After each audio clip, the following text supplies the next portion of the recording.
Esta noite, vamos viajar juntos, não apenas através do tempo, mas através de uma das histórias mais fascinantes e misteriosas do mundo antigo. Uma história sobre poder e orgulho, sobre fé e medo, sobre uma mulher que se tornou uma das rainhas mais comentadas da história. Mas antes de começarmos, deixe-me contar o que torna a história de hoje à noite especial. Isto não é apenas história. É um conto repleto de palácios dourados e mares tempestuosos, com profetas que falavam aos céus e rainhas que tentaram silenciá-los. É sobre escolhas que mudaram reinos e palavras que ecoaram através das gerações. E aqui está algo interessante para refletirmos enquanto prosseguimos. O que faz alguém ser um herói em uma história e um vilão em outra? Podemos realmente entender as escolhas de alguém sem vivenciar o seu mundo? Guarde essa pergunta em mente. Vamos explorá-la juntos. Agora, quero que você fique confortável. Ajuste o travesseiro. Puxe o cobertor um pouco mais para perto. Relaxe os ombros. Respire fundo e devagar. E expire. Bom, a viagem desta noite durará cerca de 2 horas. Esse é o tempo perfeito para sua mente relaxar lentamente, para as preocupações do dia se dissiparem e para o sono chegar naturalmente quando você estiver pronto. Não há pressa, nem pressão, apenas uma história, contada em um ritmo que permite que você flutue confortavelmente entre ouvir e sonhar. Algumas partes da nossa história irão surpreendê-lo, outros momentos irão deixá-lo, intrigado, E durante todo o nosso tempo juntos, estarei aqui, guiando-o, com delicadeza por cada capítulo, cada cena, cada momento. Então, vamos começar nossa jornada. Feche os olhos, se quiser, ou mantenha-os levemente abertos. Qualquer uma das opções é perfeita. Estamos voltando no tempo, viajando através dos séculos, por desertos e mares, para um mundo muito diferente do nosso, mas surpreendentemente semelhante no coração das pessoas que lá viviam. Você está pronto? Então, permita-me levá-lo às margens do mar Mediterrâneo, ao ano de 900 a.C., onde se produzia tecido púrpura que valia mais que ouro, onde navios navegavam até os confins do mundo conhecido, e onde nossa história realmente começa. Antes de começarmos, se você gosta de histórias como esta, que ajudam a relaxar e levam você a lugares fascinantes da história, inscreva-se no canal. Criamos conteúdo como este várias vezes por semana, tudo pensado para ajudar você a relaxar e aprender algo interessante ao mesmo tempo. E agora, vamos adentrar o mundo da antiga Fenícia. Capítulo 1. A Cidade Roxa à beira-mar. Imagine-se em um cais no porto enquanto o sol nasce sobre o mar Mediterrâneo. A água se estende infinitamente à sua frente, brilhando como 1.000.000 de diamantes espalhados sobre seda azul. O ar cheira a sal e peixe, a especiarias de terras distantes e a algo mais, um aroma rico, quase misterioso, que parece impregnar tudo. Esse cheiro é roxo. Não qualquer roxo, mas o roxo fenício, a cor mais cara do mundo antigo. Era extraído de minúsculos caracóis marinhos, milhares deles esmagados para produzir corante suficiente apenas para uma única túnica real. Imperadores pagavam fortunas por ele. Reis travavam guerras para controlá-lo. E aqui, nas grandes cidades de Tiro e Sidom, essa púrpura foi produzida. Bem-vindos à Fenícia, por volta do ano 900 a.C. Essas não eram apenas cidades, eram maravilhas. Imagine portos movimentados, onde navios do Egito, da Grécia e de terras misteriosas, além do horizonte, traziam tesouros de todo o mundo. Imagine mercados repletos de mercadores gritando em dezenas de idiomas diferentes, vendendo ouro da África, incenso da Arábia, especiarias da Índia e prata da Espanha. Os fenícios eram os mestres do mar. Enquanto outros povos permaneciam perto da costa, com medo das águas profundas, os fenícios navegavam audaciosamente para o desconhecido. Criaram o alfabeto, que mais tarde se tornaria as letras que você está lendo agora. Construíram navios capazes de resistir a qualquer tempestade. Estabeleceram entrepostos comerciais que se tornaram grandes cidades por todo o Mediterrâneo. Mas entre todas as suas cidades, duas se destacavam: Tiro e Sidom. Sidom era mais antiga, mais grandiosa, mais rica. Suas muralhas se erguiam imponentes acima da costa, de calcário branco que brilhava ao sol. Dentro dessas muralhas, ruas estreitas serpenteavam entre altos edifícios, criando sombras frescas onde os mercadores montavam suas barracas. Fontes borbulhavam nos pátios, jardins cresciam nos telhados, e em toda parte, absolutamente em toda parte, havia riqueza. Mas havia também algo mais. No centro da cidade, elevando-se acima até mesmo do palácio, ficavam os templos. Grandes estruturas de pedra esculpida e madeira de cedro, com colunas tão grossas quanto 3 homens em pé, ombro a ombro. Esses templos não eram dedicados a um único deus, mas a muitos. O maior entre eles era Baal, o deus da tempestade, aquele que, segundo a crença, trazia chuva às plantações e poder aos reis. Sua estátua erguia-se imponente no templo principal, com os braços estendidos e o rosto severo e exigente. E ao lado dele, em um templo igualmente impressionante, estava Astarte, a deusa da fertilidade, do amor e da guerra. Sua imagem era bela e terrível ao mesmo tempo, prometendo tanto vida quanto morte, prazer quanto sacrifício. Esses não eram apenas locais de oração silenciosa. Os templos eram o coração pulsante da vida fenícia. Festivais preenchiam seus pátios. Procissões serpenteavam pelas ruas. Sacerdotes com vestes elaboradas realizavam rituais transmitidos por gerações. E foi aqui, em Sidom, que a política e a religião se misturaram como vinho e água, impossíveis de separar. O rei não apenas governava o povo, ele guiava seus espíritos, interpretava a vontade dos deuses, decidia quais rituais seriam realizados e quando. Pense nisso por um momento. Imagine viver em um lugar onde seu rei não fosse apenas seu líder político, mas também seu guia espiritual, onde o palácio e o templo fossem, na verdade, um só, onde cada decisão sobre rotas comerciais ou tratados de paz fosse também uma decisão sobre os deuses. Este era Sidom, e nessa cidade de tecidos púrpura e templos dourados, onde navios mercantes traziam tesouros dos confins da terra e onde os deuses pareciam se manifestar em cada ritual e cada sacrifício, algo estava prestes a mudar. Alguém estava prestes a ascender ao poder e remodelaria não apenas Sidom, mas toda a região. Seu nome era Etbaal.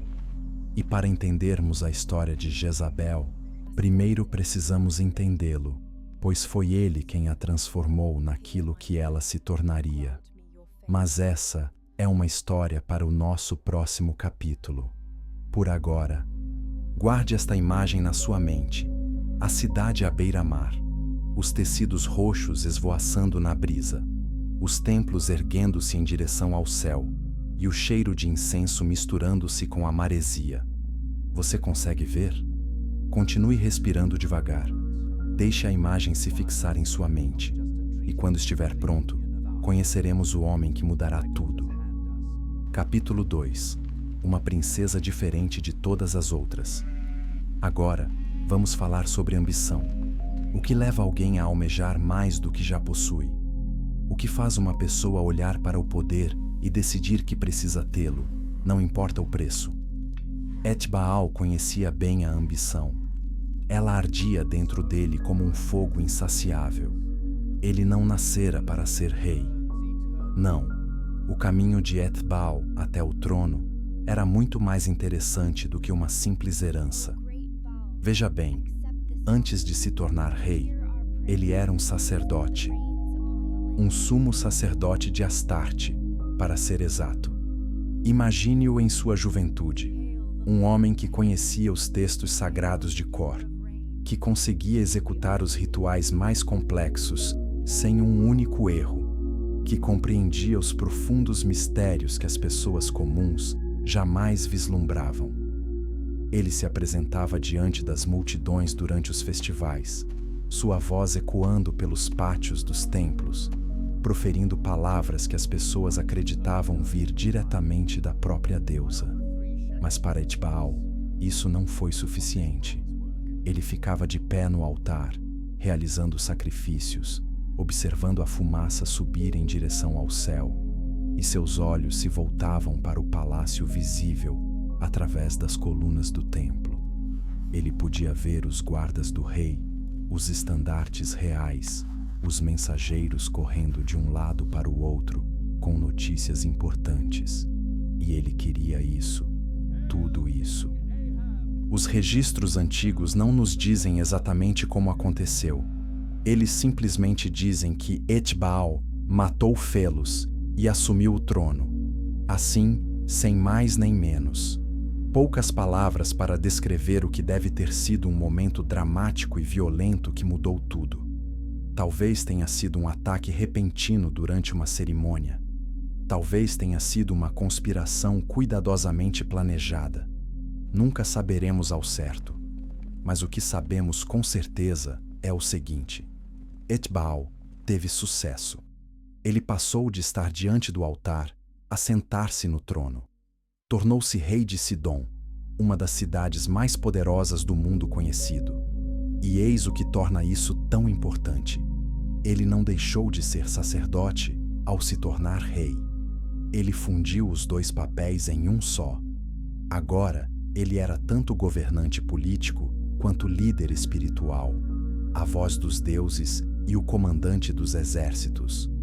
Aquele que decidia para onde os navios navegariam e como os deuses seriam adorados. Pense no poder que isso lhe conferia. Controle total sobre o corpo e a alma, sobre o reino físico e a vida espiritual de seu povo. Sob seu reinado, Sidom tornou-se ainda mais devoto a Baal e Astarte. Novos templos foram construídos. Os festivais tornaram-se mais elaborados. Os rituais tornaram-se mais intensos, mais exigentes, por vezes mais sombrios. E foi durante esse período, quando o poder de Ethbaal estava no auge, que lhe nasceu uma filha. Ele olhou para aquela menina, aquela pequena princesa, envolta nos mais finos lençóis roxos, e deu-lhe o nome de Jezabel. Naquela época, os nomes tinham significado. Não eram apenas sons que os pais gostavam. Eles carregavam significado, destino, propósito. Alguns estudiosos dizem que Jezabel significa "onde está o príncipe?", uma antiga pergunta ritual usada em cerimônias nos templos, invocando o deus para aparecer. Outros sugerem que significa exaltada por Baal ou princesa de Baal. Independentemente da tradução exata, uma coisa era clara: este não era um nome comum para uma menina comum. Ethbaal tinha planos para sua filha. Desde os seus primeiros dias, Jezabel cresceu rodeada de poder. Seu berçário ficava no palácio, mas sua educação acontecia nos templos. Enquanto outras crianças da realeza aprendiam a tocar instrumentos ou a bordar, Jezabel aprendia os cânticos sagrados. Enquanto outros brincavam, ela assistia aos sacrifícios. Seu pai se certificou de que ela entendesse tudo. Ele mesmo a ensinou, esse rei sacerdote, compartilhando segredos que geralmente eram mantidos longe de mulheres e crianças. Ela aprendeu a ler presságios nos padrões da fumaça que subia dos altares. Memorizou as orações que os sacerdotes proferiam ao amanhecer. Estudou os movimentos das estrelas e como supostamente influenciavam o destino humano. Aprendeu quais ervas eram sagradas para quais deuses, quais animais eram aceitáveis em sacrifícios, quais dias eram santos e quais eram amaldiçoados. Mas isso não era tudo. Etbaal também a ensinou sobre o próprio poder, sobre como os reinos funcionam, sobre rotas comerciais e alianças, sobre quando falar e quando permanecer em silêncio, sobre como ler as expressões faciais das pessoas e saber o que elas estão pensando, sobre como usar as palavras como armas. Você consegue se imaginar sendo aquela menina, crescendo em um mundo onde o incenso dos templos era tão comum quanto o ar fresco, onde o som dos tambores rituais eram suas canções de ninar, onde os deuses não eram mistérios distantes, mas sim a realidade do dia a dia.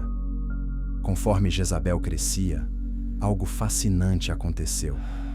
Ela não apenas aprendeu o que seu pai lhe ensinou, ela superou seus ensinamentos. Ela se tornou mais habilidosa, mais sábia, mais cativante do que qualquer um esperava. Quando ela era adolescente, sacerdotes com o dobro da sua idade se calavam ao vê-la entrar em uma sala. Quando falava sobre os deuses, as pessoas ouviam. Quando realizava rituais, multidões se reuniam apenas para observá-la. Havia algo em sua presença, algo que atraía a atenção sem exigi-la. Ela era linda, sim. Fontes antigas mencionam isso. Mas a beleza era comum entre as mulheres da realeza. O que diferenciava Jezabel era outra coisa: inteligência, confiança e a certeza absoluta de que ela estava destinada à grandeza.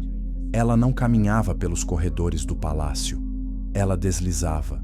Ela não falava com as pessoas. Ela se dirigia a elas. Ela não fazia perguntas. Ela fazia observações que outros não haviam considerado. E aqui está algo fascinante para se pensar. Ela era assim naturalmente? Ou foi o pai dela que a moldou dessa forma?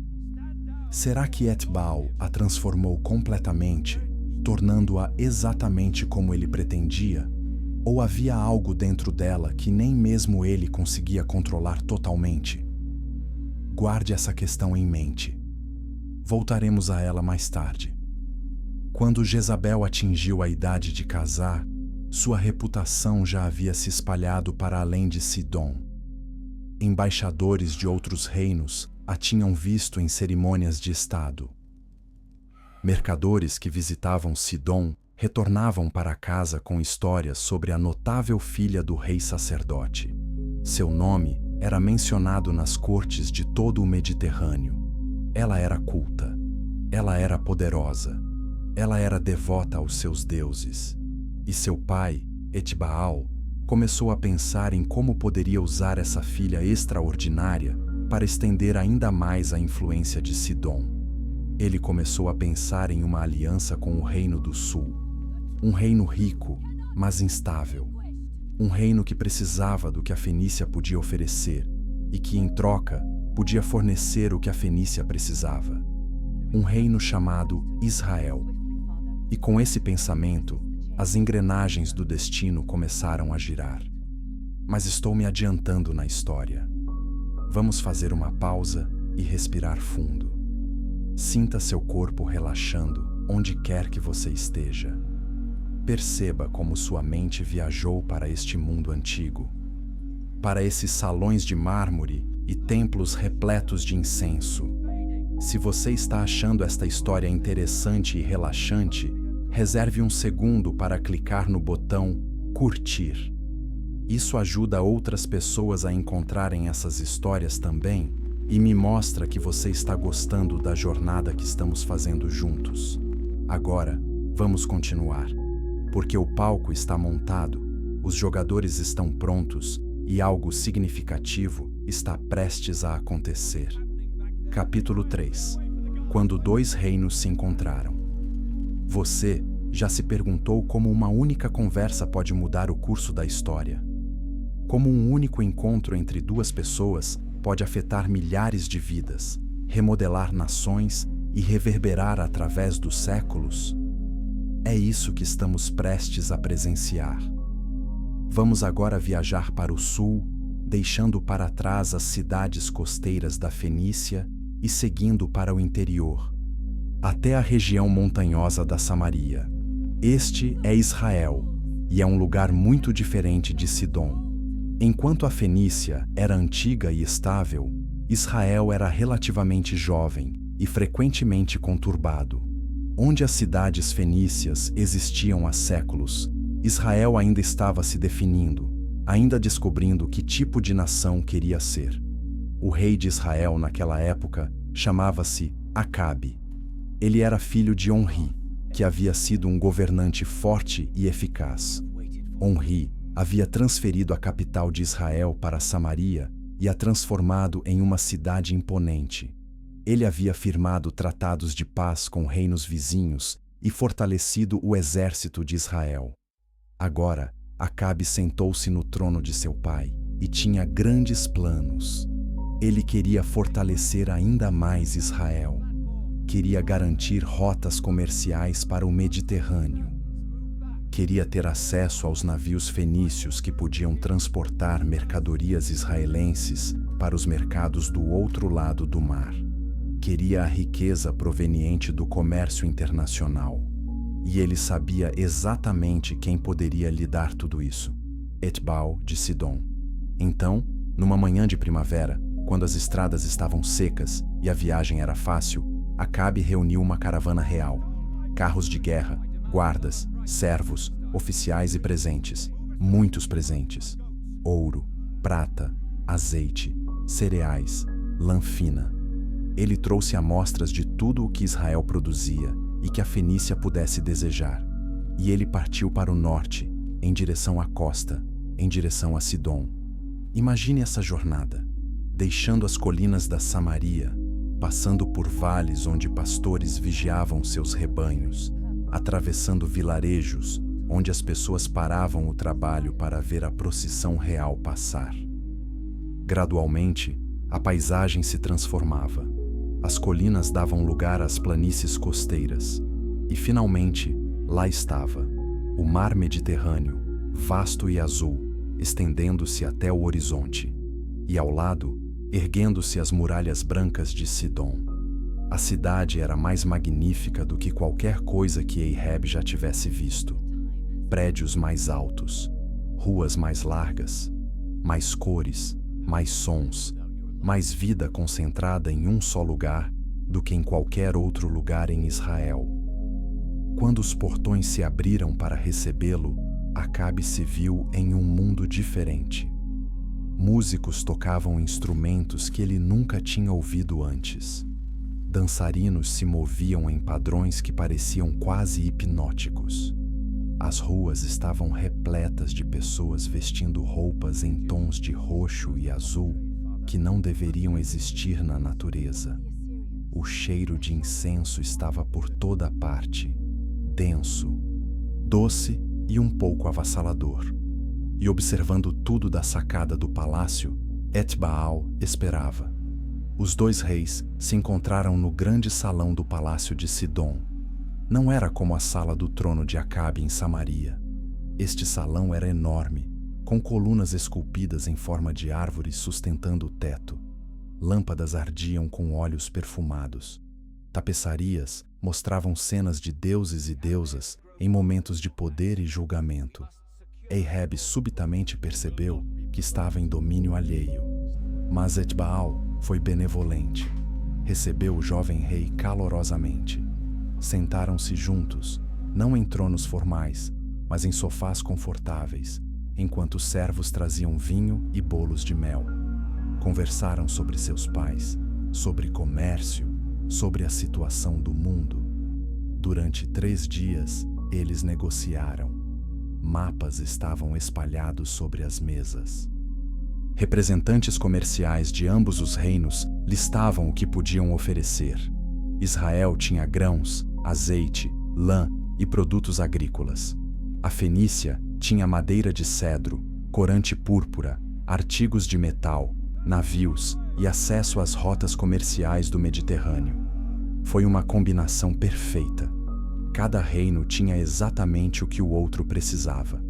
Os funcionários elaboraram acordos, calcularam tarifas e volumes de comércio, planejaram cronogramas de navegação e rotas de caravanas. Tudo fazia perfeito sentido do ponto de vista econômico.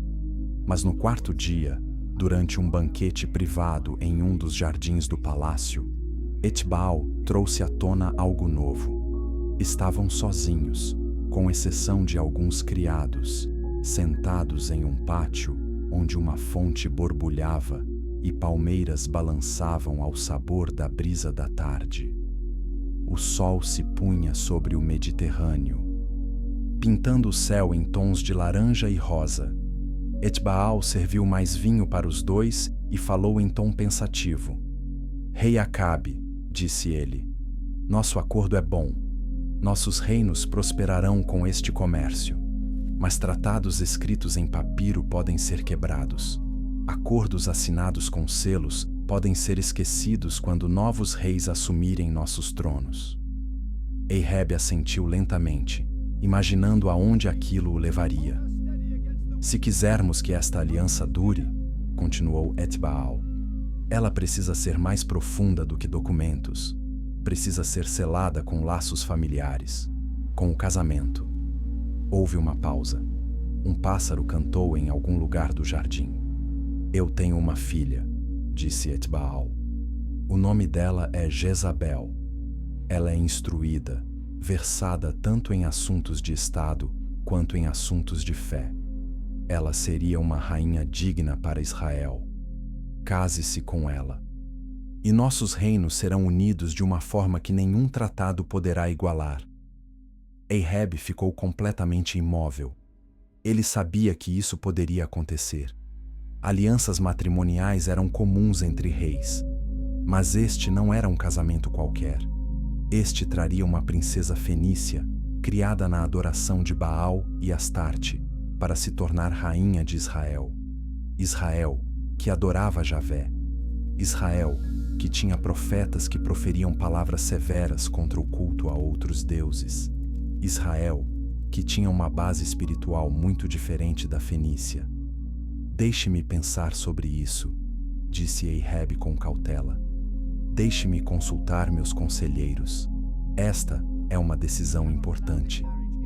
Naquela noite, nos aposentos que lhe foram reservados no palácio, Acabe reuniu seus conselheiros mais próximos.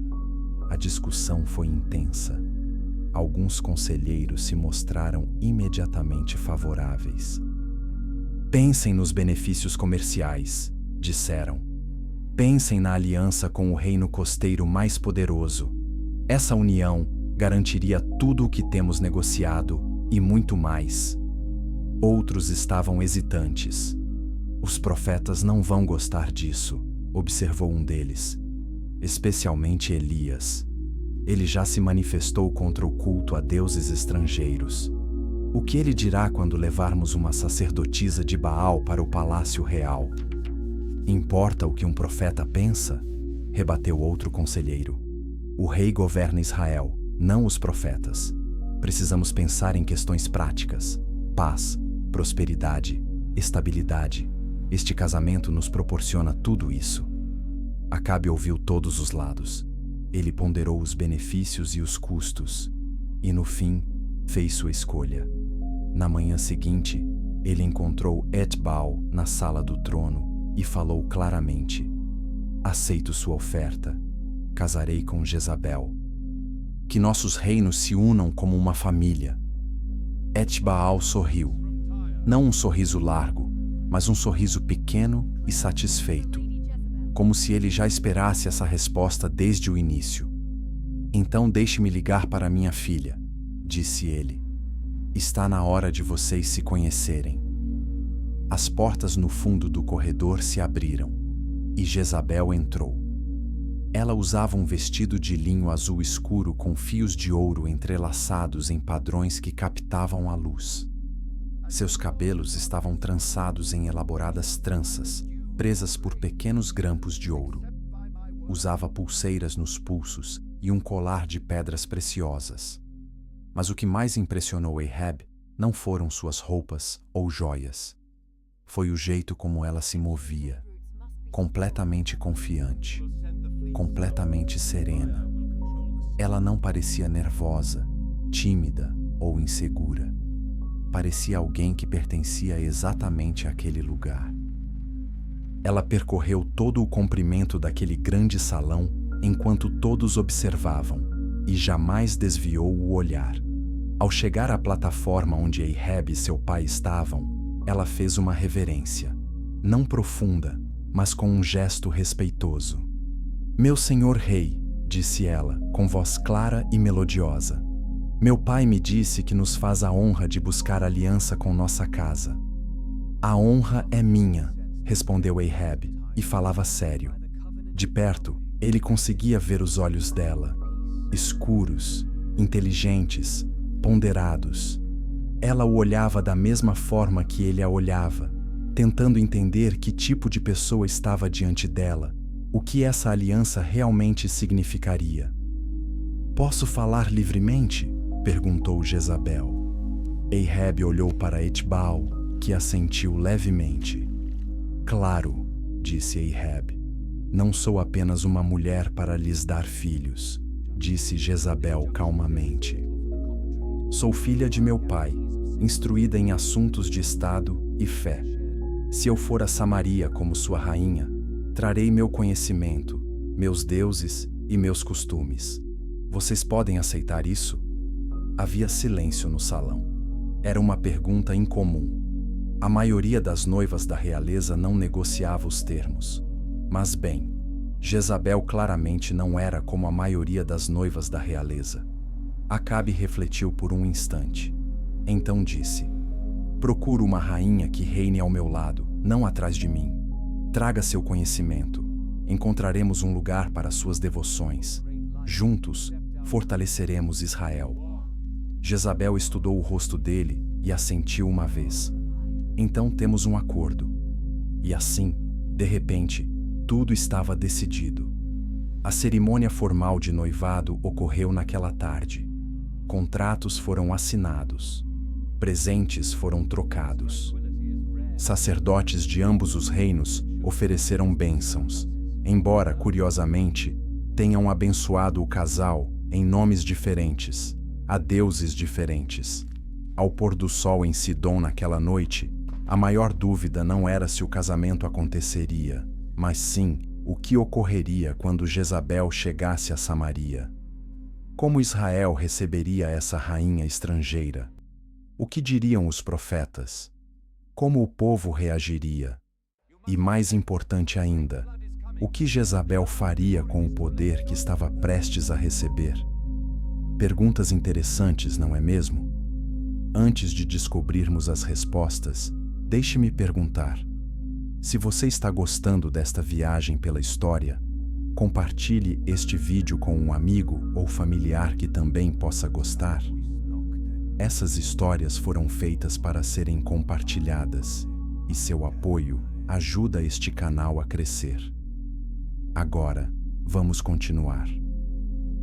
Porque Jezabel está prestes a entrar em Israel, e nada será como antes. Capítulo 4. A nova rainha da Samaria. A viagem de Sidom a Samaria levou vários dias. Imagine aquela caravana, os carros de Acabe à frente, seguidos pela plataforma de Jezabel, coberta por cortinas para protegê-la do sol e da poeira. Atrás dela vinham carroças carregadas com seus pertences, baús de roupas, arcas de joias, caixas de livros e pergaminhos. Mas havia algo mais naquela caravana que se revelaria ainda mais significativo do que quaisquer pertences materiais. Sacerdotes. Sacerdotes fenícios de Baal e Astarte. Músicos do templo. Vasos sagrados. Imagens dos deuses, cuidadosamente embrulhadas e transportadas. Incenso dos templos de Sidom. Tudo o que era necessário para estabelecer um culto adequado em um novo local. Jezabel não estava apenas se mudando para uma nova casa. Ela estava levando consigo todo o seu mundo religioso. Conforme a caravana viajava para o sul, deixando a costa e subindo em direção às montanhas, a paisagem mudava. As exuberantes planícies costeiras verdes davam lugar a um terreno mais rochoso. As aldeias tornavam-se menores e mais dispersas. As pessoas também tinham uma aparência diferente. Roupas mais simples, mãos calejadas pelo trabalho nos campos e vinhedos. Isto era Israel. Jezabel observava tudo através das cortinas de sua plataforma itinerante, estudando a terra que agora chamaria de lar. Quando as muralhas de Samaria finalmente surgiram à vista, a notícia já havia se espalhado por toda a cidade. Uma multidão se reunira nos portões. Milhares de pessoas queriam ver sua nova rainha. Essa princesa estrangeira de quem todos falavam. Quando a plataforma de Jezabel passou pelos portões, as pessoas se aglomeraram para ver. Algumas aplaudiram, outras apenas olharam fixamente. Outras ainda cochicharam com os vizinhos, sem saber o que pensar daquela estrangeira exótica que agora seria sua rainha. O palácio em Samaria não era tão grande quanto o de Sidom, mas era impressionante à sua maneira. Construído em calcário branco, brilhava ao sol. A sala do trono havia sido preparada para uma recepção formal. Estandartes pendiam das paredes, lâmpadas estavam acesas e toda a corte estava reunida. Acabe estava de pé diante de seu trono, aguardando. Quando Jezabel entrou, ladeada por suas acompanhantes fenícias, um murmúrio percorreu a multidão. Ela era ainda mais impressionante do que os rumores sugeriam. Movia-se com absoluta confiança, a cabeça erguida, a expressão serena. Acabe deu um passo à frente e tomou a mão dela. Povo de Israel, anunciou ele, apresento-lhes Jezabel de Sidom, que a partir de hoje será a sua rainha. Por meio dela, estamos unidos à Fenícia numa aliança que trará prosperidade ao nosso reino. A maioria dos presentes no tribunal aplaudiu, mas nem todos. Na parte de trás da multidão começou uma confusão. As pessoas se viraram para olhar. A multidão se dispersou a contragosto. E por aquela abertura passou um homem vestido de maneira completamente diferente de todos os outros naquele palácio.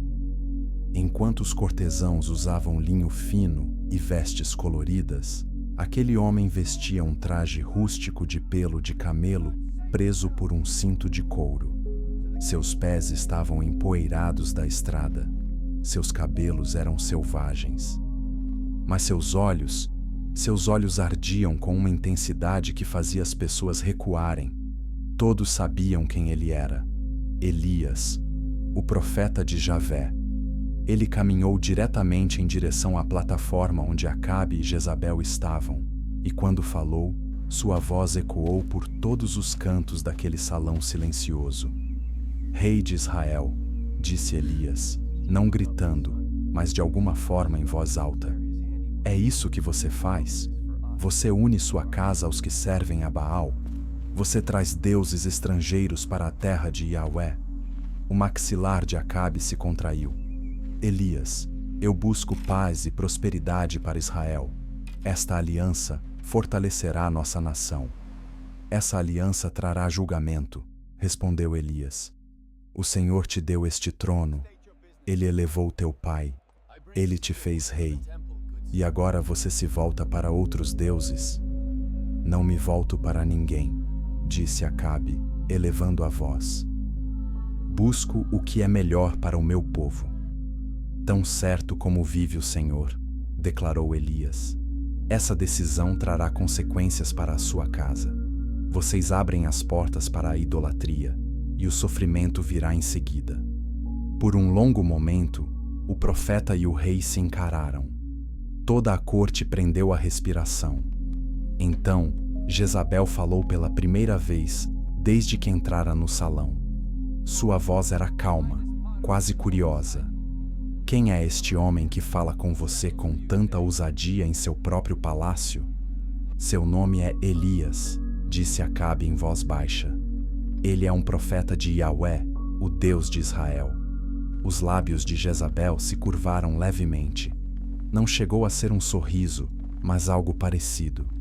Uma profetisa, repetiu pensativa. Que interessante. Ela olhou diretamente para Elias naquele instante. O profeta retribuiu o olhar sem hesitar.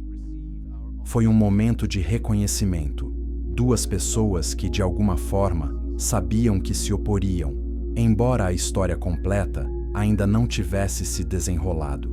Então, Elias se virou e saiu da sala do trono, seus passos ecoando no silêncio. A recepção formal continuou, mas algo havia mudado. O clima festivo se dissipara. As pessoas cochichavam entre si. O que significavam as palavras do profeta? Haveria mesmo um julgamento? Jezabel parecia completamente despreocupada. Sorriu para os oficiais que vieram prestar-lhe homenagem. Aceitou presentes dos nobres. Fez perguntas inteligentes sobre Samaria, sobre as tribos de Israel e sobre a casa do palácio. Para todos que a observavam, ela parecia perfeitamente à vontade, perfeitamente no controle da situação. A cerimônia de casamento aconteceu uma semana depois. Foi um evento grandioso, combinando costumes de ambos os reinos. Sacerdotes israelitas participaram, assim como os sacerdotes fenícios que Jezabel havia trazido consigo. As pessoas perceberam isso. Dois grupos diferentes de sacerdotes, dois tipos diferentes de bênçãos, dois nomes diferentes invocados. Após o casamento, as coisas começaram a mudar em Samaria. Acabe ordenou que um trono especial fosse construído e colocado ao lado do seu. Não era apenas um assento, era uma declaração. Jezabel não seria uma rainha decorativa que permanecia sentada em silêncio durante as audiências. Ela reinaria ao lado do marido, e ela governou. Em poucos meses, Jezabel se estabeleceu como uma verdadeira força no reino. Ela participava das reuniões do conselho, recebia embaixadores, tinha opiniões sobre as políticas, e Acabe ouvia essas opiniões. Ela também era generosa, o que a ajudou a conquistar as pessoas. Distribuía presentes às mulheres da corte, tecidos finos, perfumes, joias de Sidom. Promovia banquetes suntuosos. Trouxe uma sofisticação a Samaria que antes não existia. Mas enquanto conquistava a nobreza, ela também trabalhava silenciosamente em outra coisa. Ela conversou com Ahab em particular sobre a importância de honrar todos os deuses, não apenas um. Em Sidom, ela dizia: reconhecemos muitos poderes divinos. Isso traz bênçãos de todas as direções. Por que se limitar a apenas um Deus quando você pode ter o favor de muitos? Ela falou sobre Baal como o Deus das tempestades e da chuva. Ele traz fertilidade à terra, explicou. Os agricultores precisam de chuva. As plantações precisam de água. Por que não honrar o Deus que provê essas coisas? Ela descreveu Azerá como a deusa mãe, protetora dos lares e das famílias. Você não quer que os lares do seu povo sejam abençoados? Você não quer que as mulheres deem à luz filhos saudáveis e que as famílias prosperem? Ahab escutou e, lentamente, começou a concordar. Ele autorizou a construção de um altar a Baal em Samaria. Não em algum lugar escondido, mas na praça principal, onde todos pudessem vê-lo. Foi construído com belíssimas pedras esculpidas, impressionante e imponente. Em seguida, ele permitiu que um poste sagrado para Aserá fosse erguido. Esses postes eram de madeira, frequentemente decorados com entalhes, que representavam a deusa. Eles eram colocados em locais de destaque por toda a cidade. Jezabel ficou satisfeita com esses acontecimentos, mas não parou por aí. Ela começou a realizar cerimônias religiosas nesses novos altares. Os rituais eram coloridos, dramáticos, nada parecidos com a adoração mais simples a Javé, à qual a maioria dos israelitas estava acostumada. Havia música, tambores, símbolos e flautas criando ritmos hipnóticos. Havia dança, sacerdotes e sacerdotisas movendo-se em padrões que eram ao mesmo tempo belos e ligeiramente perturbadores. Havia incenso, densas nuvens que pareciam alterar o próprio ar. E houve sacrifícios, não apenas de grãos e vinho, mas também de animais, abatidos com grande cerimônia enquanto a multidão assistia. No início, a maioria dos israelitas se mantinha afastada, mas, gradualmente, a curiosidade os atraiu para mais perto. Eles ficavam à margem das cerimônias, observando. Depois, aproximavam-se um pouco mais, e então começavam a participar. Jezabel era brilhante nisso. Ela não forçava ninguém. Ela não ameaçava. Ela simplesmente tornava sua adoração atraente, sedutora, irresistível. Ela também fez promessas. Honrem Baal, e seus campos produzirão colheitas abundantes, declarou ela. Tragam ofertas a Azerá, e suas esposas darão à luz filhos fortes. Numa época em que a vida era difícil e incerta, em que as secas podiam significar fome e as doenças podiam dizimar famílias, essas promessas eram poderosas. Cada vez mais pessoas começaram a participar das cerimônias. Cada vez mais famílias colocavam pequenas imagens de Baal ou Aserá em suas casas. Cada vez mais israelitas começaram a dizer: por que não honrar esses deuses junto com Javé? Por que não receber bênçãos de todas as fontes possíveis? Os profetas observavam tudo isso com crescente alarme. Viram como as pessoas se afastavam rapidamente da adoração pura a Javé, voltando-se para essa devoção mista que incluía deuses estrangeiros. Manifestaram-se contra isso, mas suas vozes pareciam insignificantes em comparação com o espetáculo e as promessas da adoração a Jezabel. E Elias, aquele profeta que confrontara Acabe no dia em que Jezabel chegou, observava de longe. Ele percorreu as aldeias e cidades de Israel, vendo altares a Baal surgirem por toda parte. Viu famílias se afastando da fé de seus ancestrais para se voltarem para esses deuses estrangeiros. E ele orou. Orou por Israel. Orou por sabedoria.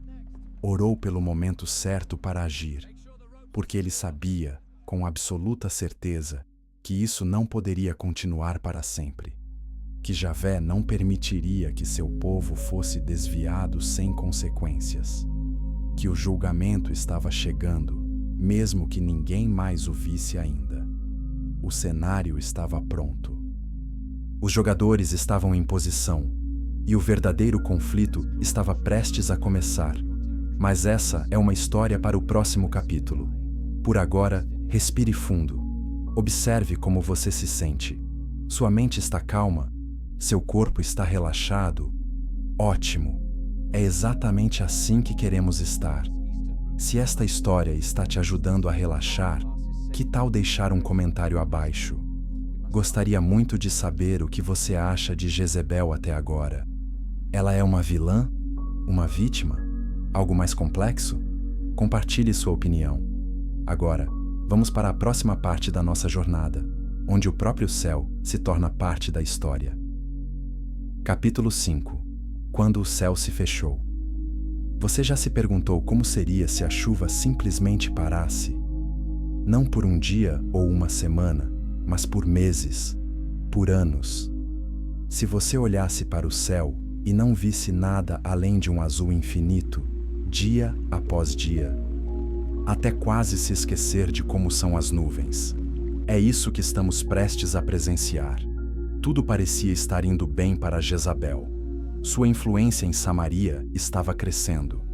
Altares a Baal e a Zerá foram erguidos. Cada vez mais pessoas participavam de seus rituais. Até mesmo o próprio rei comparecia regularmente às cerimônias em homenagem aos deuses fenícios. Os profetas que se manifestaram contra isso foram cada vez mais ignorados. Que mal havia, argumentavam as pessoas, em honrar vários deuses? Não seria melhor ter mais favor divino do que menos? Jezabel devia estar confiante. Seu plano estava funcionando. Israel estava sendo transformado em um lugar onde Baal podia ser adorado tão abertamente quanto em Sidom. Ela estava conseguindo exatamente o que seu pai esperava: estender a influência fenícia até o reino vizinho. Mas havia um profeta que não havia desistido, uma voz que se recusava a ser silenciada ou ignorada: Elias.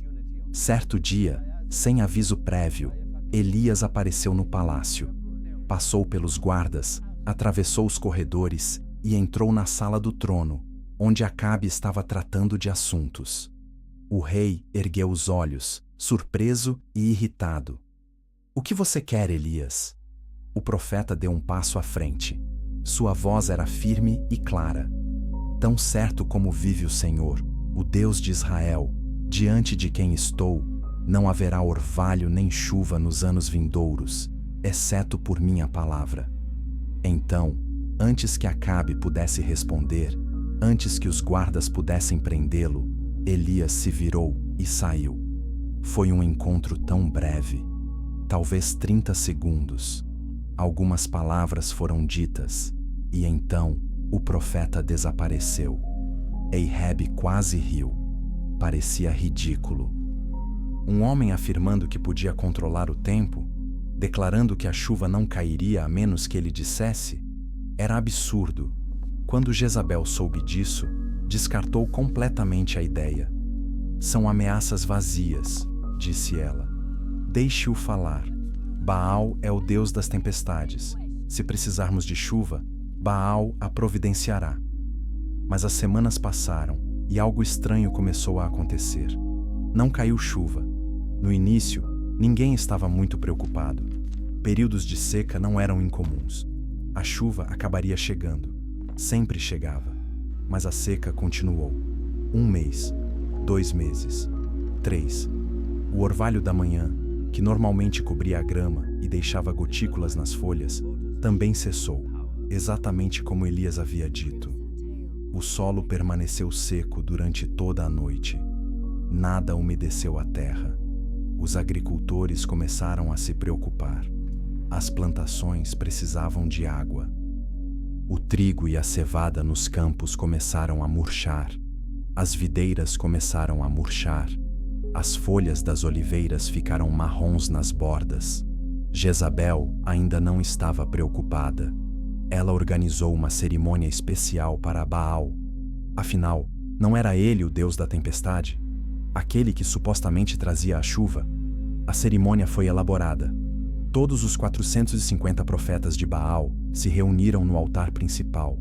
Dançaram, cantaram, fizeram oferendas, clamaram a Baal da manhã à noite. "Ouve-nos, ó Baal, envia chuva sobre a terra." Mas o céu permaneceu limpo. Nem uma única nuvem apareceu. Passaram-se 6 meses, 1 ano. Agora as pessoas estavam realmente preocupadas. As cisternas que coletavam água da chuva estavam secando. Poços que nunca haviam falhado antes estavam ficando cada vez mais baixos. Os córregos estavam se tornando filetes de água. As colheitas foram perdidas. A safra daquele ano foi terrível. Os preços dos alimentos começaram a subir. Jezabel organizou mais cerimônias, sacrifícios maiores, rituais mais longos.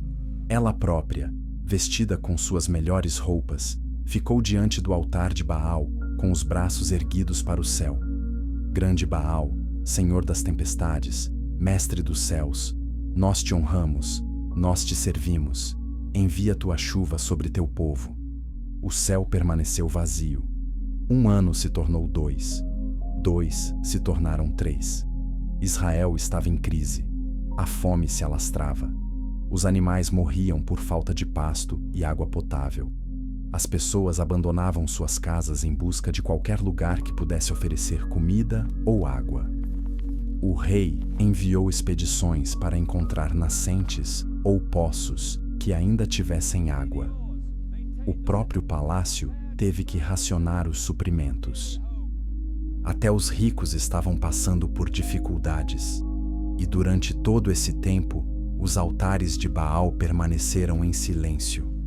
As promessas que Jezabel havia feito, de que Baal traria prosperidade, de que honrá-lo garantiria colheitas abundantes, essas promessas agora pareciam vazias. As pessoas começaram a cochichar. Lembraram-se das palavras de Elias. Lembraram-se de que a seca havia começado exatamente quando o profeta dissera que começaria. Alguns começaram a se perguntar: seria isso um julgamento? Estaria Javé, o Deus de Israel, demonstrando ser mais poderoso que Baal? Seria a seca uma resposta ao afastamento de Israel da fé ancestral? Jezabel recusou-se a considerar essa possibilidade. Baal responderá, insistiu ela. Precisamos ser mais devotas, mais fiéis. Precisamos oferecer mais sacrifícios. Mas o que eles poderiam sacrificar quando os animais estavam morrendo e a comida era escassa? 3 anos e meio. Foi esse o tempo que durou a seca. 3 anos e meio sem chuva, sem nem mesmo orvalho pela manhã. A terra virou pó. As plantas morreram. Os animais morreram.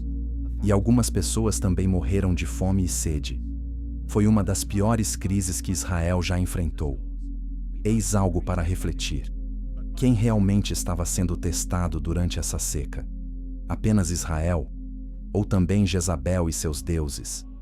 Ela viera a Israel prometendo que Baal traria bênçãos, construíra seus altares e organizara seu culto, convencera as pessoas a honrá-lo. E agora, quando mais precisavam de chuva, quando o invocavam com todos os rituais que conheciam, Baal permanecia em silêncio. O céu permaneceu fechado. O Deus da tempestade não conseguiu trazer tempestades. O suposto mestre da chuva não conseguiu produzir uma única gota d'água. Entretanto, Elias havia desaparecido. Ninguém sabia onde ele estava. Acabe enviara soldados para procurá-lo, mas o profeta havia sumido completamente. O que significava que ninguém podia pedir-lhe que pusesse fim à seca. Ninguém podia implorar-lhe que pronunciasse a palavra que abriria os céus novamente. Israel estava presa em um desastre que ela mesma criou, e parecia não haver saída. A reação de Jezabel a essa crise revelou muito sobre seu caráter. Em vez de questionar suas crenças, ou considerar que talvez, só talvez, ela tivesse levado Israel pelo caminho errado, ela se tornou mais obstinada, mais determinada, mais convencida de que estava certa. Ela começou a ver os profetas de Javé como inimigos que precisavam ser eliminados. Eles estão minando a fé em Baal, argumentou. São a razão pela qual as pessoas duvidam. Se eles desaparecessem, a fé seria mais forte e Baal certamente responderia. Era uma lógica distorcida, mas Ahab, desesperado e exausto pela crise interminável, permitiu que assim fosse. Jezabel iniciou uma perseguição. Ela enviou soldados para encontrar os profetas de Javé e matá-los. Nem todos tiveram sucesso. Um homem chamado Obadias, que era o administrador do palácio de Acabe, escondeu secretamente 100 profetas em cavernas e lhes forneceu comida e água. Mas muitos profetas foram mortos. Foi uma época sombria, uma época de seca e morte, de medo e perseguição. E o céu continuou fechado. Mas isso não poderia durar para sempre. Algo tinha que mudar.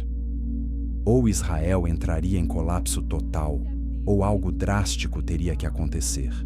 E aconteceu, de uma forma que ninguém esperava, numa montanha que se tornaria famosa na história de Israel. Mas é aí que começa o nosso próximo capítulo. Respire fundo. Deixe sua mente descansar por um momento sobre o que acabamos de ouvir. Uma terra sem chuva. Uma rainha que não admitia estar errada. Um povo dividido entre deuses e profetas diferentes. O que você acha que acontecerá a seguir? Guarde essa pergunta em mente enquanto avançamos para o que pode ser o capítulo mais dramático de todos. Capítulo 6. O dia em que o fogo caiu do céu. Existem momentos na história que mudam tudo. Momentos tão dramáticos, tão inesperados, tão impactantes, que todos que os testemunham sabem que estão presenciando algo que será lembrado por gerações.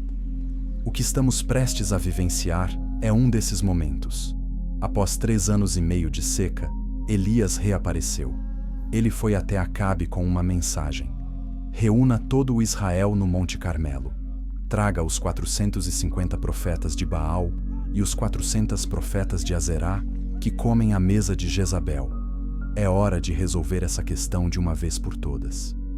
Acabe, desesperado por qualquer solução para a seca, concordou. Enviou mensageiros por todo o Israel. Todos deveriam ir ao Monte Carmelo. Seria uma demonstração pública, um confronto entre os profetas de Baal e o profeta de Javé. Imagine aquela reunião. Milhares de pessoas subindo a montanha, famintas, sedentas, exaustas por anos de seca. Vinham de todas as partes de Israel. Agricultores e pastores, comerciantes e artesãos, nobres e plebeus. Todos fazendo a mesma pergunta. Será que isso finalmente acabaria com a seca? Os profetas de Baal chegaram em seus trajes cerimoniais, 450 deles, os melhores e mais experientes sacerdotes que Jezabel possuía. Trouxeram seus instrumentos rituais, seus objetos sagrados, tudo o que precisavam para uma poderosa cerimônia. E Elias ficou sozinho. Um homem contra 450. Um profeta contra toda uma instituição religiosa. Quando todos estavam reunidos, Elias deu um passo à frente. Sua voz ecoou pela multidão. Até quando vocês ficarão indecisos entre duas opiniões? Se o Senhor é Deus, sigam-no. Mas se Baal é Deus, sigam-no. O povo não disse nada.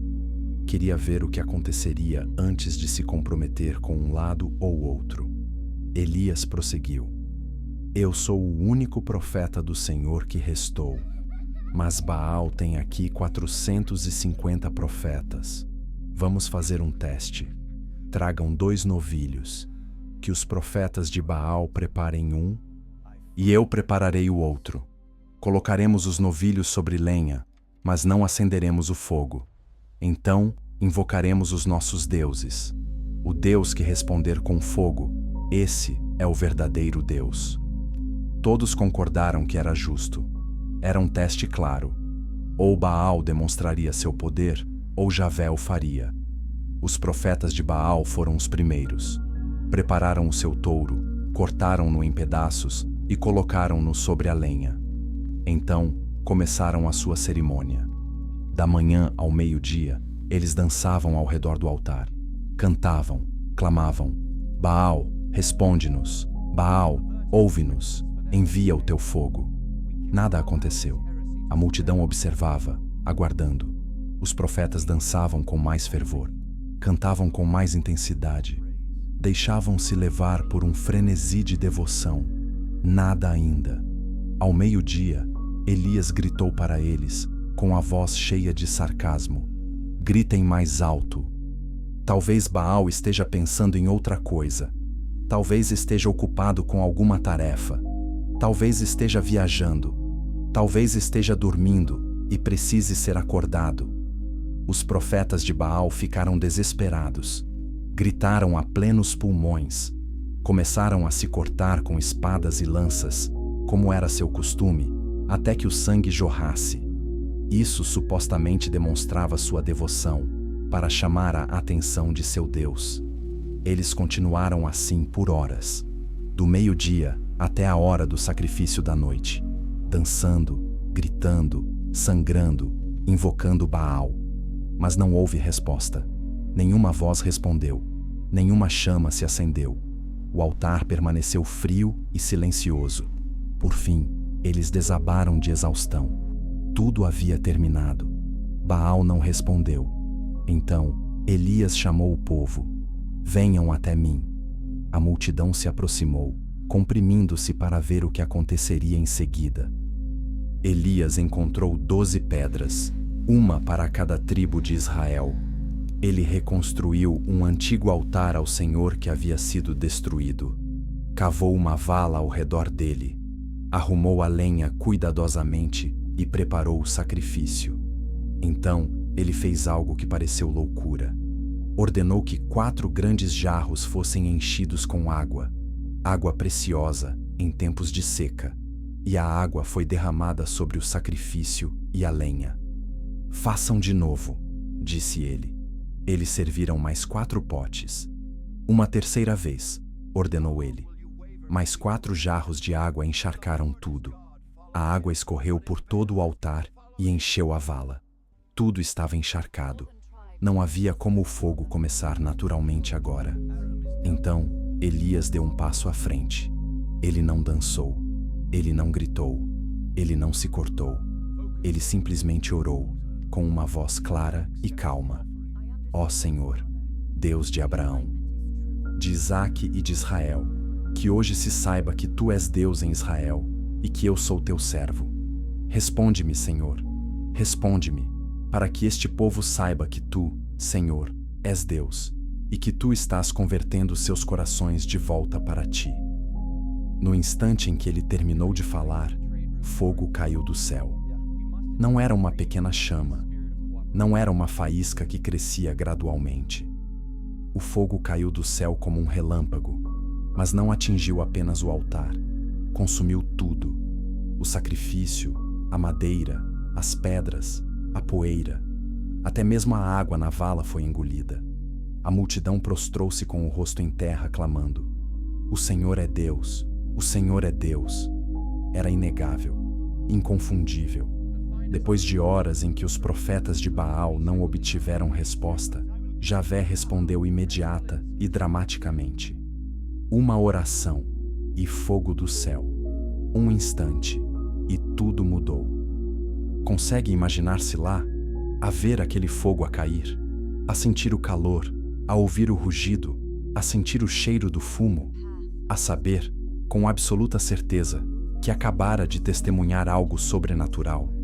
Mas Elias não havia terminado. Ele mandou prender os profetas de Baal, todos os 450. Foram levados para o vale de Quizon, e lá Elias os executou. Foi um julgamento severo, mas, segundo a lei de Israel, os profetas que levavam o povo a adorar falsos deuses deviam ser mortos. Então, Elias se voltou para Acabe e disse: Vá, coma e beba, porque já se ouve falar de chuva forte. Ehebe não ouviu nenhum som de chuva. O céu ainda estava limpo, mas ele voltou para sua tenda. Elias subiu ao topo do Monte Carmelo. Inclinou-se até o chão, pondo o rosto entre os joelhos, e começou a orar. Enviou seu servo para olhar em direção ao mar. Não há nada lá, relatou o criado. Volte, disse Elias. 7 vezes Elias o enviou para observar, e na 7ª vez o servo disse: Vejo uma nuvem pequena como a palma da mão de um homem subindo do mar. Elias se levantou de um salto. Vá dizer a Acabe que se apresse em sua carruagem e desça da montanha antes que a chuva o impeça. Em poucos minutos, o céu escureceu com nuvens. O vento aumentou, e então a chuva chegou. Não era uma garoa leve. Era um aguaceiro torrencial. A chuva que estava retida há 3 anos e meio caiu de uma só vez. As pessoas ficaram em pé na água, deixando-se encharcar, rindo e chorando ao mesmo tempo. Crianças dançavam nas poças. Adultos erguiam o rosto para o céu. A seca havia terminado. E Acabe, encharcado até os ossos, voltou para o palácio em Jezreel em sua carruagem, o mais rápido que os cavalos podiam correr. Ao chegar ao palácio, encontrou Jezabel à sua espera. Pelo seu semblante, ela percebeu que algo significativo havia acontecido. Que notícias? Perguntou ela. E Acabe contou-lhe tudo. O confronto no Monte Carmelo, os profetas de Baal falhando durante horas, a oração de Elias, o fogo que desceu do céu, a execução dos seus 450 profetas, a chuva. Enquanto ele falava, a expressão de Jezabel mudou, não com humildade ou reconsideração, com raiva. Todos os seus profetas, mortos, Baal humilhado diante de toda a nação, sua influência religiosa destruída em um único dia, tudo pelo que ela havia lutado, desfeito. Quando Acabe terminou de falar, Jezabel ficou em silêncio por um longo momento. Então, com uma voz fria e dura, chamou um mensageiro. Vá encontrar Elias, ordenou ela. Dê-lhe esta mensagem: que os deuses me castiguem com a maior severidade, se até amanhã, a esta hora, eu não fizer com que a vida dele seja como a dos meus profetas. Era uma ameaça de morte, clara e direta. Ela ia matar Elijah e queria que ele soubesse que isso ia acontecer. Quando Elias recebeu essa mensagem, ele fez algo que pode surpreendê-lo. Esse homem que acabara de invocar fogo do céu, que confrontara sozinho 450 profetas, que acabara com uma seca de 3 anos, esse homem fugiu. Ele estava com medo. Fugiu para o sul, até chegar ao meio do nada, desmaiando sob uma árvore de giesta e rezando para que pudesse morrer. Por quê? Como alguém que era tão forte pôde de repente ficar tão fraco? Talvez porque ele percebeu que, embora tivesse vencido o confronto, nada de fundamental havia mudado no coração de Jezabel. Ela não estava se voltando para Javé. Ela não estava admitindo que estava errada. Ela estava apenas com raiva e determinada a se vingar. É um momento fascinante. O grande profeta, que se manteve firme por tanto tempo, finalmente chegando ao seu limite. Mas essa é uma complexidade para você refletir.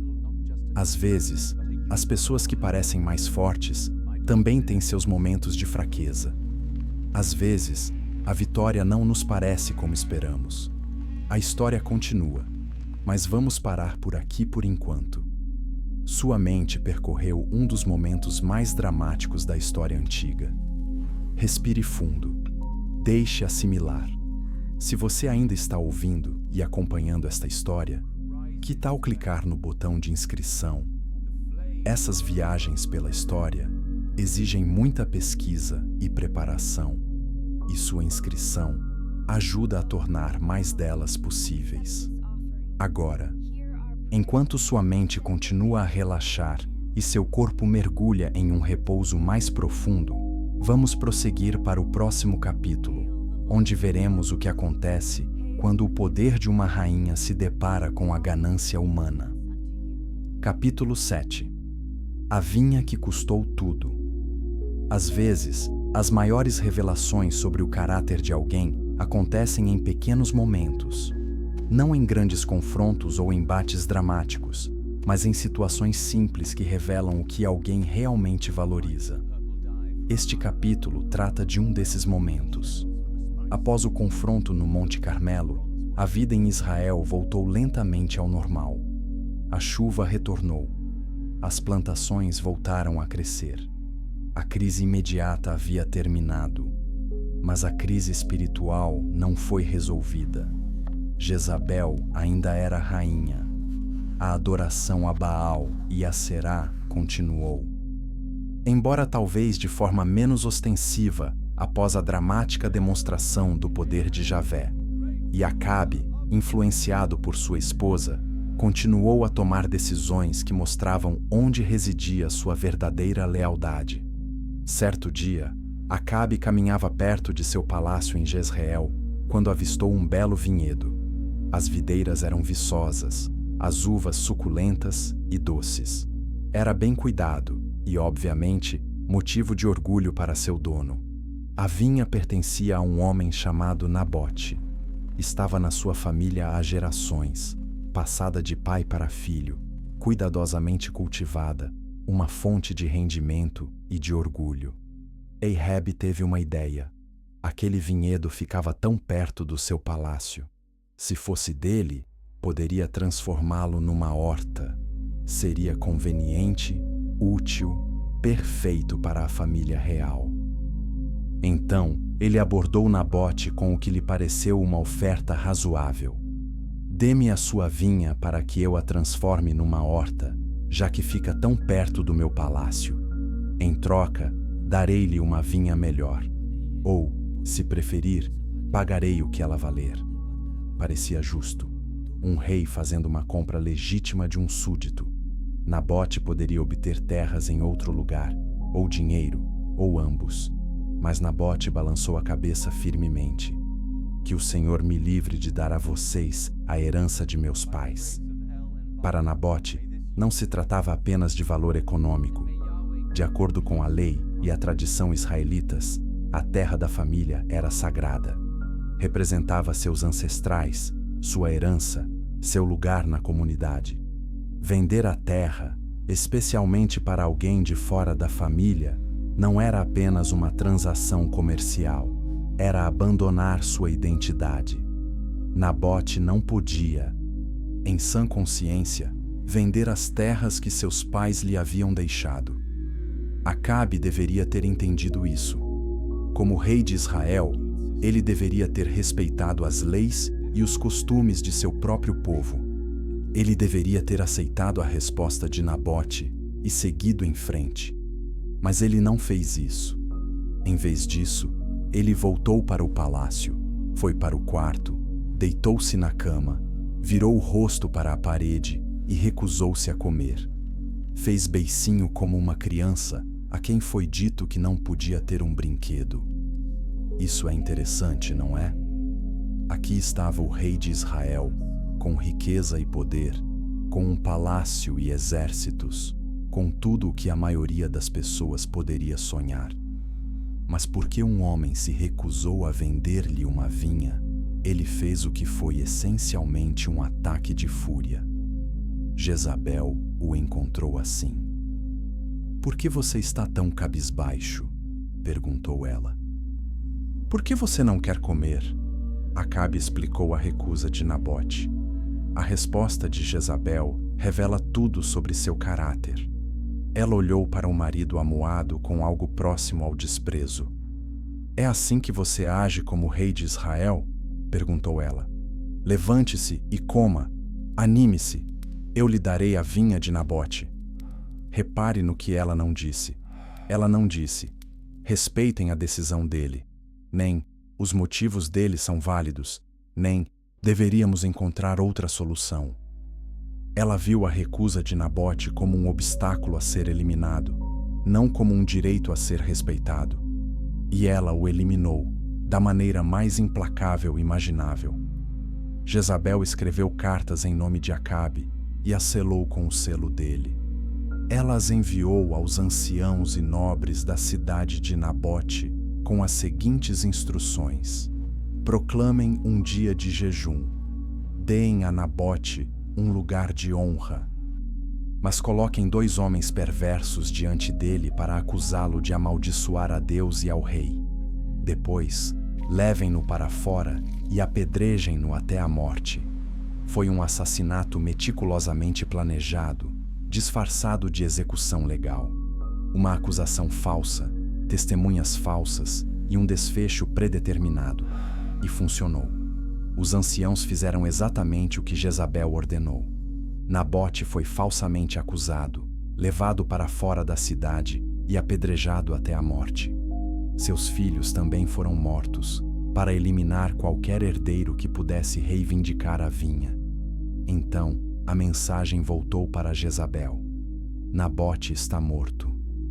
Ela foi até Acabe com um sorriso.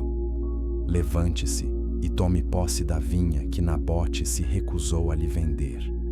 Ele não está mais vivo, está morto.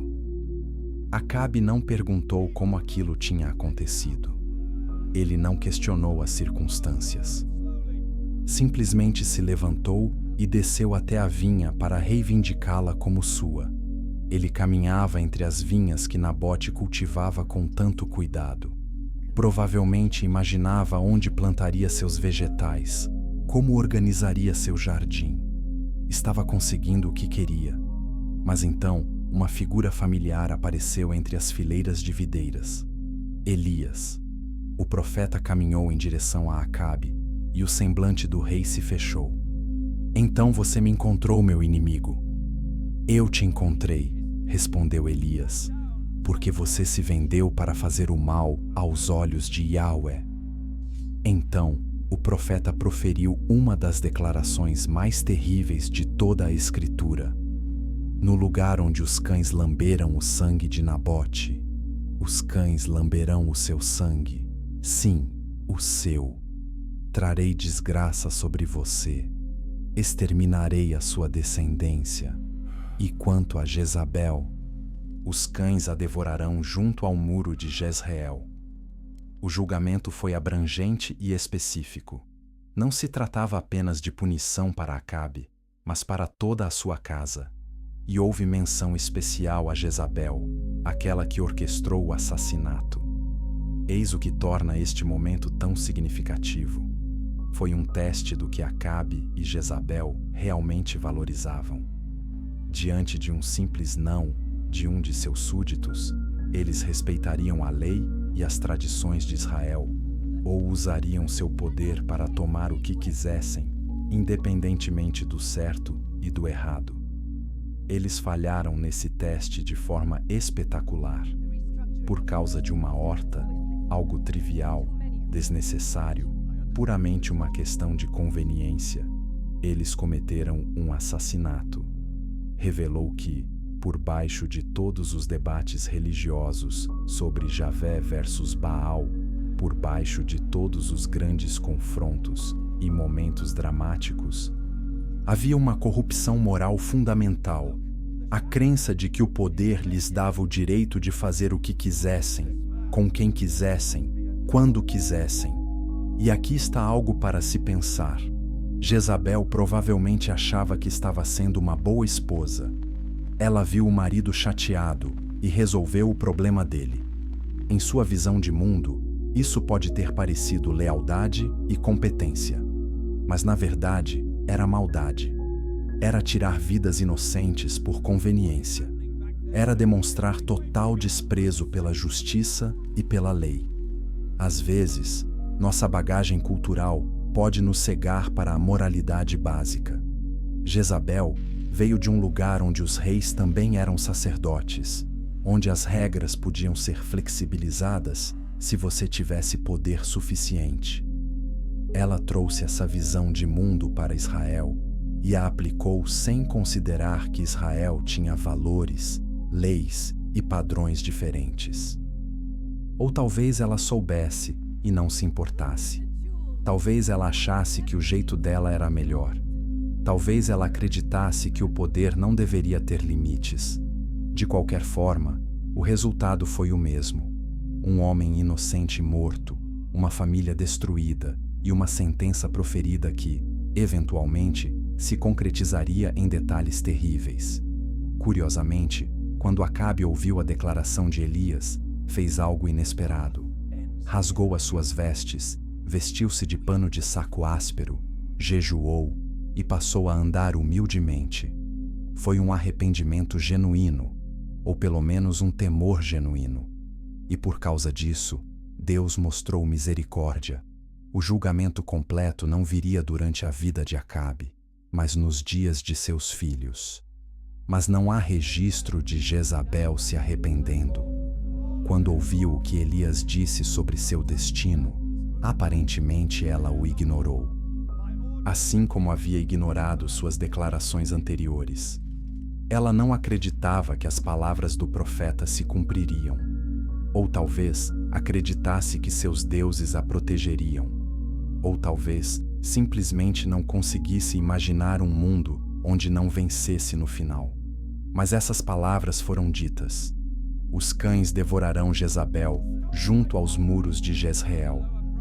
O julgamento estava decretado. Tudo o que restava era esperar que o tempo o cumprisse. Dê um momento para refletir. Estamos nos aproximando da conclusão da nossa história. Todas as peças se encaixam.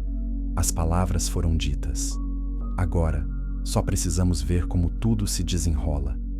Se esta história te fez refletir, se levantou questões sobre poder, moralidade e as consequências de nossas escolhas, deixe um comentário compartilhando suas ideias. Eu leio todos e adoro conhecer suas perspectivas. Agora, vamos para o capítulo final, onde veremos como todas essas profecias, todos esses avisos, todas essas escolhas finalmente chegam à sua conclusão. Capítulo 8. Quando as palavras se tornam realidade. Há algo simultaneamente aterrador e reconfortante na ideia de que as palavras têm poder, que o que foi dito acabará por se cumprir, que a justiça, mesmo que tardia, acabará por chegar. Este capítulo final trata disso, do cumprimento de tudo o que foi prometido, avisado e profetizado. Algum tempo depois do incidente com a vinha de Nabote, a guerra voltou a assolar Israel. A Síria, sua inimiga de longa data, estava atacando, e Acabe decidiu liderar seu exército na defesa. Antes de partir para a batalha, Acabe consultou profetas sobre o resultado. A maioria deles disse o que ele queria ouvir: vá e seja vitorioso. O Senhor lhe dará sucesso. Mas um profeta, Micaías, disse algo diferente. Eu vi todo o Israel disperso pelos montes como ovelhas sem pastor. Vocês não voltarão desta batalha. Acabe não queria acreditar. Ele até tentou enganar o destino disfarçando-se de soldado comum, enquanto seu aliado, o rei de Judá, usava vestes reais. Se o inimigo estivesse procurando o rei, atacaria a pessoa errada. Foi um plano inteligente, mas não funcionou. Em meio ao caos da batalha, um soldado sírio sacou seu arco e disparou uma flecha ao acaso. Não era direcionada a ninguém em particular. Apenas um tiro no campo de batalha lotado. Mas aquela flecha perdida atravessou as juntas da armadura de Ahab e o atingiu profundamente na lateral. Mortalmente ferido, Acabe se apoiou em sua carruagem e observou a batalha continuar até o anoitecer. Então, ao pôr do sol, ele morreu. Seu corpo foi levado de volta a Samaria para ser sepultado. Sua carruagem, manchada com seu sangue, foi levada para ser lavada no tanque. E ali, exatamente como Elias havia dito anos antes, vieram cães e lamberam o sangue do rei. A primeira parte da profecia se cumpriu perfeitamente. A morte de Acabe deixou o trono para seus filhos. Primeiro Acasias, depois Jorão. Ambos, influenciados por sua mãe Jezabel, continuaram nos mesmos padrões de idolatria estabelecidos por seu pai. Jezabel ainda exercia poder no reino. Ainda aconselhava, ainda promovia a adoração a Baal, ainda era hostil aos profetas de Javé. Ela deve ter pensado que tinha vencido. Afinal, ela sobreviveu a Elias. Ele foi levado para o céu num redemoinho. Seus filhos sentavam-se no trono. Sua influência continuava. Os altares a Baal ainda estavam de pé em Samaria. Mas as palavras de Deus, proferidas há tanto tempo, não haviam sido esquecidas. Durante o reinado de Jorão, Deus levantou um profeta chamado Eliseu, sucessor de Elias. E Eliseu tinha uma missão. Ele enviou um dos profetas para encontrar um comandante no exército de Israel chamado Jeú. Esse comandante foi ungido como o próximo rei com instruções específicas: destruir a casa de Acabe e eliminar a adoração a Baal de Israel. Jeú levou sua missão a sério. Impulsionado pelo fervor da missão divina, partiu imediatamente para Jezreel, onde o rei Jorão se recuperava dos ferimentos de batalha.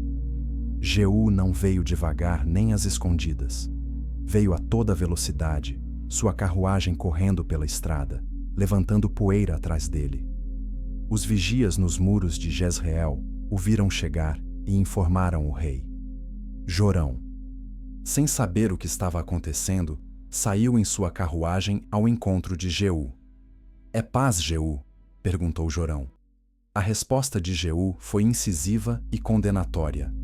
Como pode haver paz enquanto a idolatria e a feitiçaria de sua mãe Jezabel continuarem a proliferar?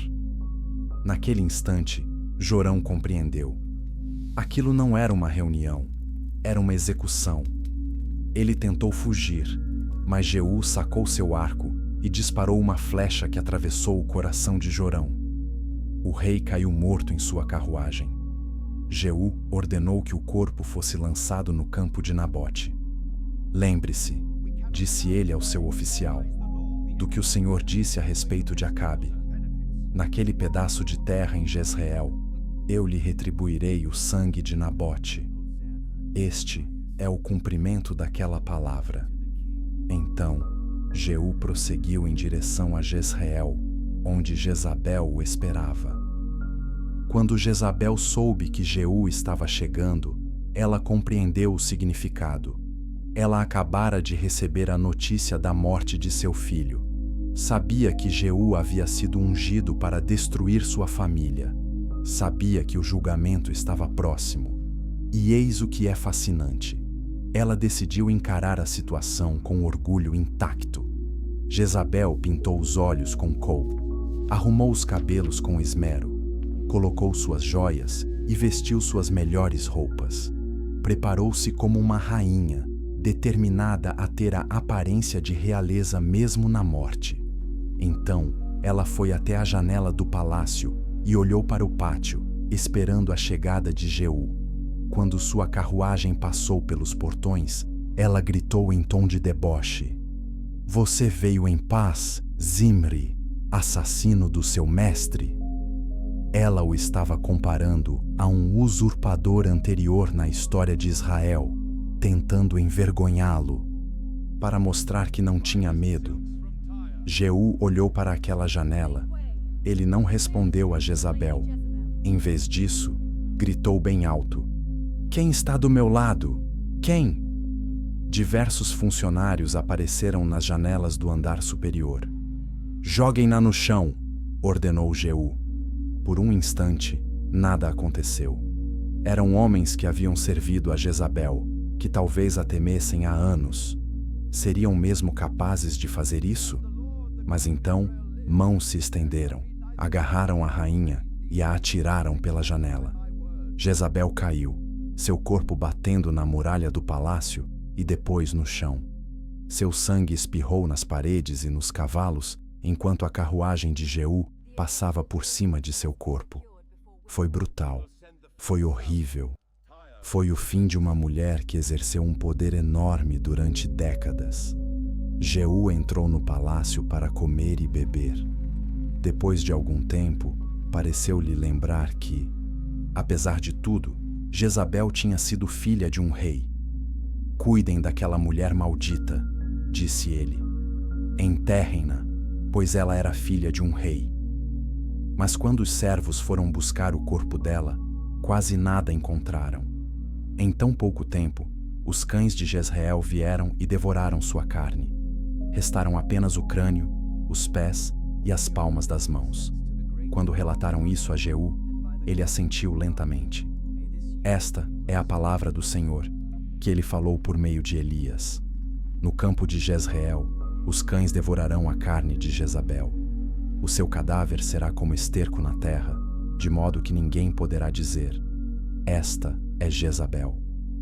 A profecia proferida tantos anos antes se cumprira em detalhes exatos.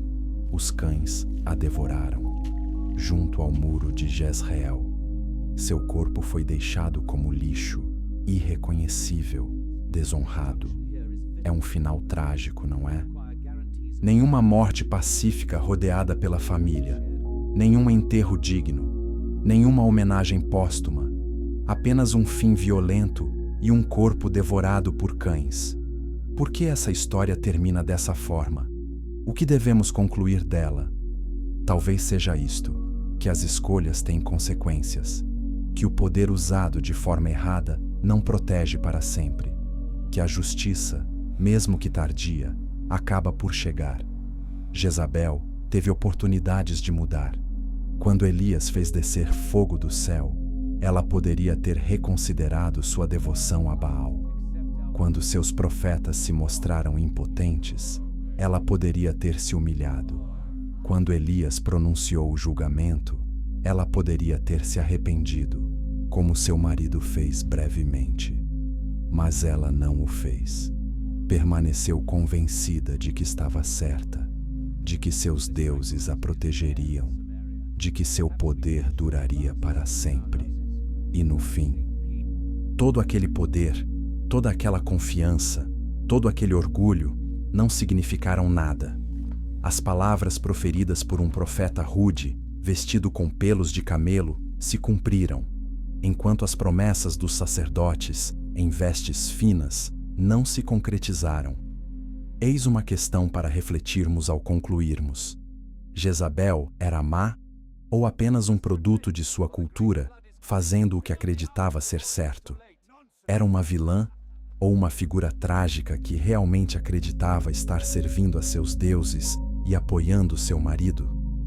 Talvez ela fosse ambas as coisas.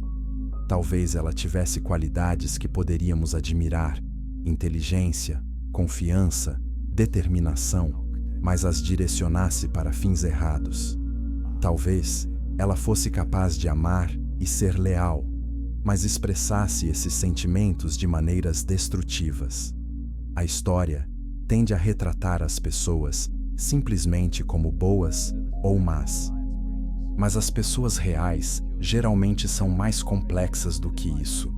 O que podemos afirmar com certeza é que a história de Jezabel é um alerta sobre o perigo do orgulho, sobre a importância de estarmos dispostos a questionar nossas crenças quando as evidências as contradizem, sobre como o poder pode corromper até mesmo pessoas que pensam estar agindo corretamente, e sobre como as palavras, especialmente as palavras proferidas por aqueles que genuinamente falam em nome de Deus, têm um poder que sobrevive a exércitos, sobrevive a reinos, sobrevive até mesmo às pessoas que tentaram silenciá-las.